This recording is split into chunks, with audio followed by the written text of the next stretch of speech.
Praise the Lord. आप सभी भाई बहनों को जय मसीह की। आप सभी का आज के दिन इस सुबह की बेला में स्वागत है। आइए फिर से हम बाइबल के वचनों को पढ़ेंगे और उन वचनों पर मनन करेंगे। वचन में इतनी शक्ति और सामर्थ्य है, वचन के द्वारा इस सृष्टि की रचना हुई।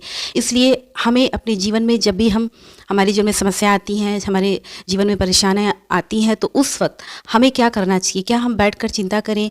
क्या हम अपनी समस्याओं में और भी डूबते जाएं? नहीं, बल्कि हमें परमेश्वर के वचन के द्वारा क्लेम करना है। जैसी परिस्थिति है उसी के हिसाब से हमें वचन लेना है। फॉर एग्जाम्पल, यदि आप अंधकार की शक्तियों से परेशान हैं, अंधकार की शक्तियों से ग्रसित हैं, तो ऐसी परिस्थिति में आपको क्या करना चाहिए? बाइबल के वचनों को क्या करना है? पढ़ना है और बार बार उस वचन को दोहराना है। तो ठीक उसी प्रकार अलग अलग परिस्थितियों के अनुसार बाइबल में बहुत से वचन हैं, उन वचनों को पढ़िए और उन वचनों को बार बार दोहराइए और उन वचनों के द्वारा आप क्लेम कीजिए और परमेश्वर को याद दिलाइए कि आपके साथ उन वचनों के द्वारा जैसा कि उसने वचन में कहा है उसके अनुसार आपके साथ व्यवहार करे।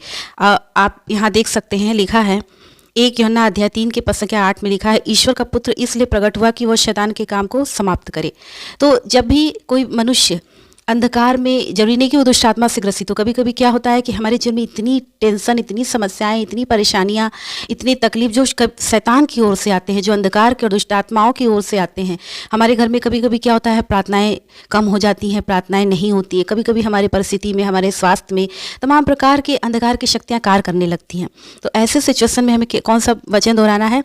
ईश्वर का पुत्र इसलिए प्रकट हुआ कि वो क्या करे? शैतान के कार्य को नष्ट करे। हाँ प्रभु, आप इसलिए प्रकट हुए कि आप शैतान के कार्य को नष्ट करें और आप हमारे जीवन में जितने भी अंधकार की शक्तियां हैं, जितने भी शैतान की ताकतें हैं, शैतान के प्रपंच हैं, शैतान के आक्रमण हैं, उन सब से प्रभु हमें बचा और अपने वचन के अनुसार हमारे साथ व्यवहार कर। यानी कि तू शैतान के शक्ति को नष्ट करने आया, समाप्त करने आया और मेरे भी जीवन से शैतान की शक्तियों को नष्ट कर दे। याकूब अध्याय 7 के पद संख्या 4 में लिखा है, आप लोग ईश्वर के अधीन रहें और शैतान का सामना करें, वह आपके पास से क्या करेगा? भागेगा। तो जब भी हम अंधकार के बंधनों में अपने आप को जकड़ा हुआ महसूस करें तो उस वक्त सबसे पहले हमें ईश्वर के अधीन होना है। ईश्वर के अधीन होना का क्या मतलब होता है? हमें अपने जीवन में अपनी मनमानी नहीं करना है, बल्कि हमें पूर्ण रीति से अपने आप को, अपने हर एक कार्यों को, हर एक बातों को पूर्ण रीति से परमेश्वर के हाथों में समर्पित कर देना है। परमेश्वर की इच्छा के अनुसार, बाइबल के वचन के अनुसार परमेश्वर के अधीन हो जाएंगे तो शैतान आपसे डरकर भागेगा जब आप उसका सामना करेंगे वचनों के द्वारा, परमेश्वर की शक्ति के द्वारा, पवित्र आत्मा की सामर्थ्य के द्वारा। तो इस प्रकार से हम वचनों को क्लेम करके, इस प्रकार से वचनों को बार बार दोहरा के अपने जीवन से शैतान के अंधकार के बंधन से मुक्त हो सकते हैं। ठीक उसी प्रकार यदि आप अपने जीवन में डरे हुए हैं, घबराए हुए हैं अपनी परिस्थितियों से, अपनी समस्याओं से, तो उस वक्त आप ये वचन बोल सकते हैं। भजन संहिता अध्याय 27 के पद संख्या 1 में लिखा है, प्रभु मेरी ज्योति और मुक्ति है तो मैं किससे डरूं? प्रभु मेरे जीवन की रक्षा करता है तो मैं भयभीत क्यों हूं? मैं किससे डरूं? यानी कि परमेश्वर यदि हमारे साथ हैं, प्रभु हमारे साथ हैं, तो मैं किससे डरूं? मुझे किसी से डरने की आवश्यकता नहीं है। जब आप अपने जीवन में किसी भी मनुष्य से या किसी भी अंधकार की शक्तियों से या समस्याओं से, आपने जैसे प्रभु यीशु मसीह के चेले जब नाव में बैठकर प्रभु यीशु मसीह के साथ नदी पार कर रहे थे, तो उस वक्त क्या हुआ? अचानक आंधी और तूफान आया और उनके सामने भूत आ गया था? नहीं, बल्कि वो इसलिए डर गए क्योंकि उन्हें ऐसा लग रहा था कि कहीं उनकी मौत ना हो जाए, कहीं वो इस पानी में डूबकर मर ना जाए, कहीं वो इस पानी में बह ना जाए, क्योंकि उन्हें अपनी जिंदगी की परवाह थी और उन्हें मौत से डर लग रहा था उस वक्त। और जब वो डर गए तो प्रभु यीशु मसीह को उन्होंने जगाया, तो क्या कहा कि हे प्रभु, हम यहाँ डूबे जाते हैं और आप यहाँ सो रहे हैं। और प्रभु यीशु मसीह जब उठे तो उन्होंने क्या किया? आंधी और पानी को शांत किया। और प्रभु चाहते थे कि उनके चेले उस वक्त डरने के बजाय क्या करें? प्रभु पर भरोसा करें। तो वचन में क्या लिखा है कि प्रभु मेरी ज्योति है और प्रभु मेरी क्या है? मुक्ति है। प्रभु ज्योति है और प्रभु मुक्ति है तो मैं किससे डरूं? प्रभु हमारे अंधकार में मार्ग में ज्योति दिखाता है और उस मार्ग में हमें कैसे चलना है वो प्रभु हमारा मार्गदर्शन करता है, हमें बताता है।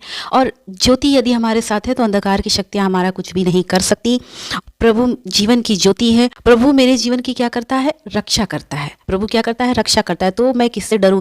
यानी कि आपका रक्षक, हमारा रक्षक, उद्धार करता, सृष्टि को रचने वाला सर्व सामर्थी परमेश्वर प्रभु यीशु मसीह हमारे साथ है, इसलिए हमें डरना नहीं है। लेकिन हाँ, ऐसा मैं नहीं कहती कि आपके जीवन में भय नहीं आएगा, आपके जीवन में समस्याएं नहीं आएंगी। ज़रूर प्रभु यीशु मसीह की जब परेशानी हुई तो आपके जीवन में भी परेशानियां आ सकती हैं। मनुष्य जरूर बहुत जल्दी घबरा जाता है, लेकिन उस वक्त हमें अपने सृष्टिकर्ता पर भरोसा रखना है, विश्वास रखना है और याद करना है और इस वचन का क्या करना है? क्लेम करना है। यानी वचन के द्वारा वचन को बार बार रिपीट करना है और बोलना है कि प्रभु यदि आप हमारे रक्षक हैं तो हमारे विरुद्ध कौन होगा और प्रभु आप हमारे जीवन की रक्षा करते हैं, तो मैं किससे डरूं।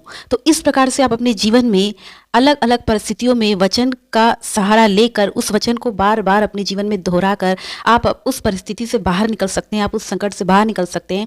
तो इस प्रकार से जब भी आप वचनों को बार बार बोलेंगे और वचनों की घोषणा करेंगे तो आपके जीवन से किसी भी प्रकार की समस्या धीरे धीरे जाती रहेगी और परमेश्वर का वचन आपके जीवन में बहुतायत से कार्य करेगा। वचनों के द्वारा प्रभु आप सभी भाई बहनों को आशीष दे।